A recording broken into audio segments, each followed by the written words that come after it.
ចឹងចូលរួមសូឡានេះគឺមានទាំងគោយន្តមានទាំងម៉ូតូអ្នកចូលរួមនេះហ្នឹងហើយចឹងចាស់អំណោយលោកអមតរុនហើយនឹងសុំឋានទៀតហ៎បងប្រាប់គាត់ថាសុំឋានទៀតហ៎បងហើយអរគុណបងសុំឋានទៀតបានច្រើនណាចឹងលោកអមតរុនគាត់ជួយចេញបានទូសាលា4ហើយនឹងមួយគង់សុខឿនបាទកូននិភាពភូមិចុងត្រីដូចចុងខាងបងបាទគាត់ចូលរួមសូឡាមួយហើយនឹងបង្គោលទី4ដើមហើយនឹងស៊ីម៉ង់ហើយនឹងខ្សាច់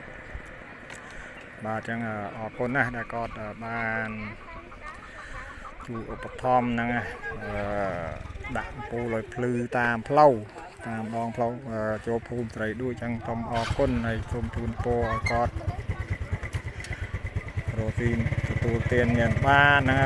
ក៏កិច្ចការងារໄວហើយក៏ទៅជោគជ័យហើយមានសុខភាពល្អអាយុវែងគ្រប់គ្នាបាទណាទាំងអ្នកចូលរួមទាំងអ្នកជួយជីទាំងអ្នកទាំងអស់គ្នាណាបាទណាអ្នកតម្លើងអីបាទចឹងសូមអរគុណបងប្អូនហើយសូមបងប្អូនជួយបន្ថែមបន្តទៀតដោយសារនៅខ្វះប្រហែលជា4-10បកគោទៀត